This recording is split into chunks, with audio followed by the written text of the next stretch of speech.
Hello class. So in previous topic I explained about introduction of is matter around us pure, as well as the classification already explained as per term of the chemical classification. Now individually I am going to explain about the element. What do you mean by element? So simply I explained in previous class pure substance, because elements is related to the pure substance. So simply we can define pure substances are made up of only one kind of particles or same kind of particles. So according to Robert Boyle,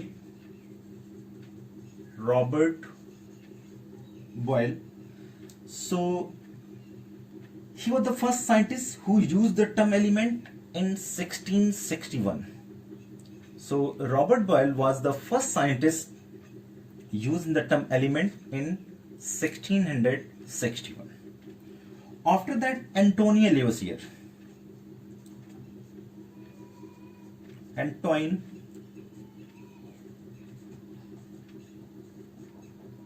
1743 to 1794.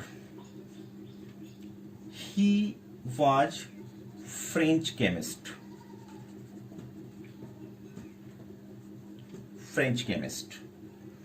First to give a useful definition of an element. So Antoine Lavoisier, he was a French chemist and he has given the exact definition for element. Now, how to define element? And simply we can say element is simpler form of matter which can neither be broken into nor built up from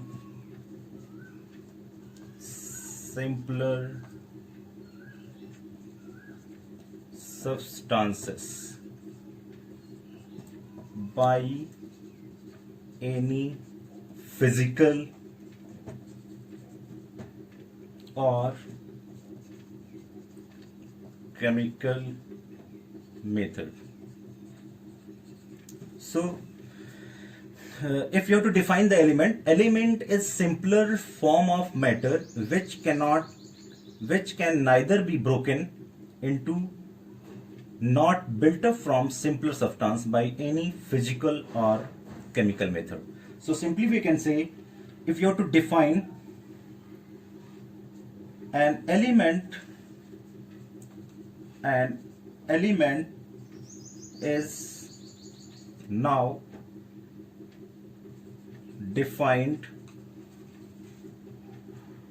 as a pure substances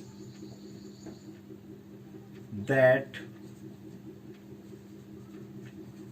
contains only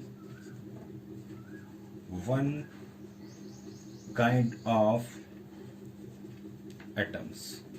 So according to the French scientist Antoine Lavoisier, element is simpler form of matter which can neither be broken into not built up from simpler substances by any physical or chemical method. So it's proved that an element is now defined as a pure substances that contains only one kind of atoms.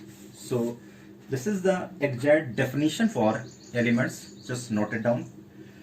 After that, after getting the definition, now I am telling some of the examples related to the elements.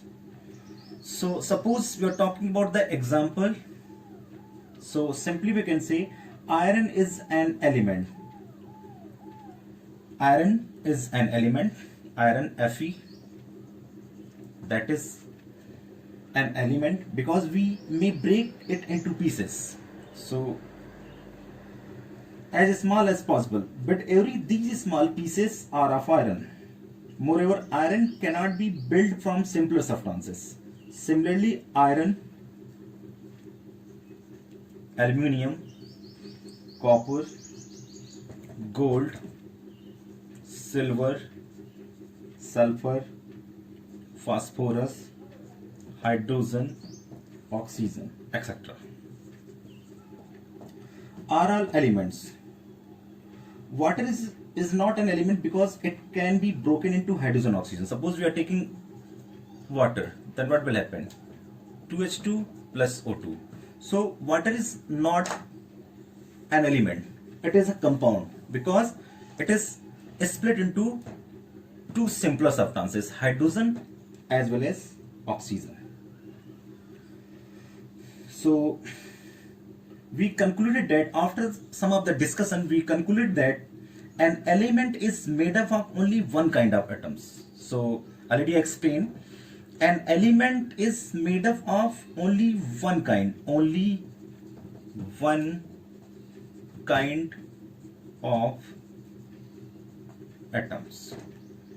which are identical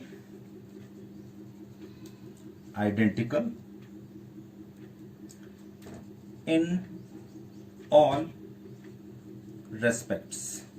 respects like size, mass, composition, etc. So an element is made up of only one kind of atoms which are identical in all respects like size, mass, composition, etc. So this is the conclusion of elements, what I discussed. However, atoms of different elements differ in size, mass and composition. If you are talking about the atom of different elements, they differ in size, mass as well as composition. So till date 118 elements have been discovered. Out of these,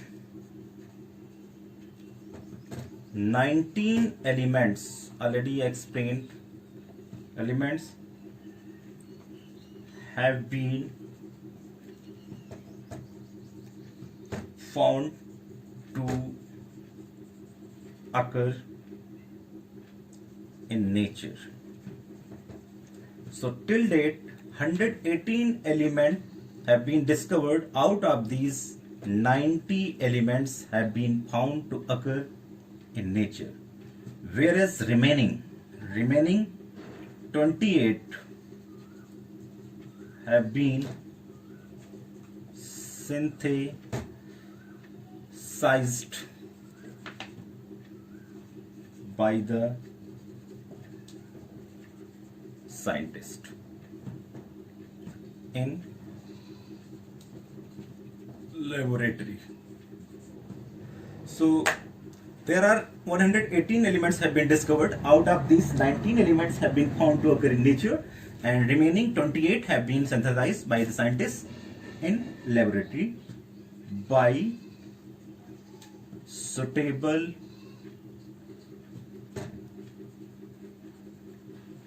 chemical reactions. So this is the explanation of elements.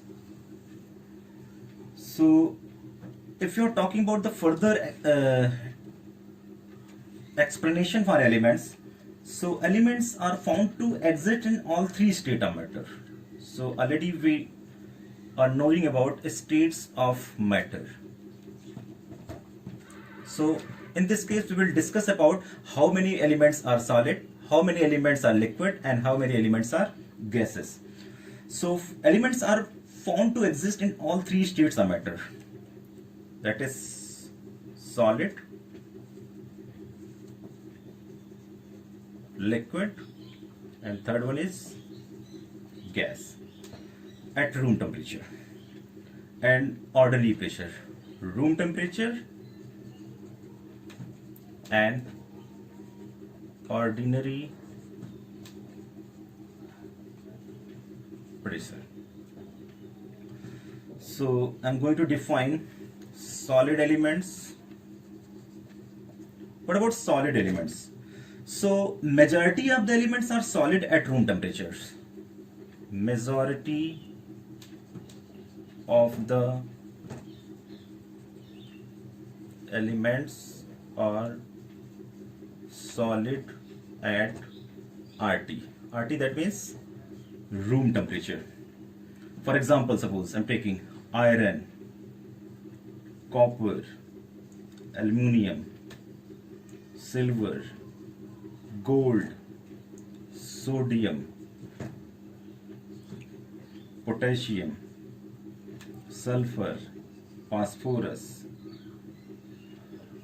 carbon, so etc.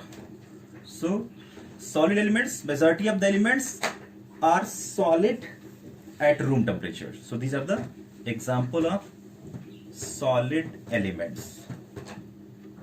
Now I'm going to explain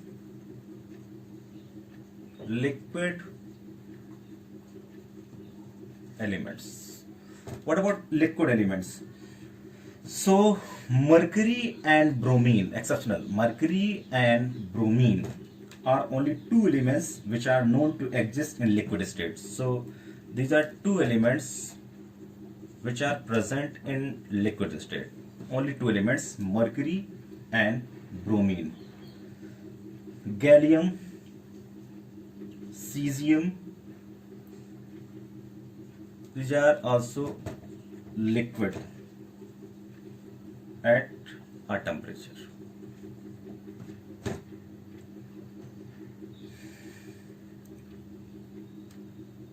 Slightly above room temperature, 303 Kelvin.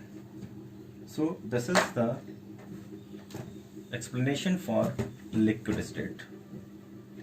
What about gaseous? Gaseous state. So 11 elements are gaseous at room temperature. So there are 11 elements. 11 elements are gas at room temperature. So in this case 11 elements are gas at room temperature. These are hydrogen, oxygen, nitrogen, fluorine, chlorine, helium, neon, argon Ar, krypton Kr, xenon Xe, and radon Ra.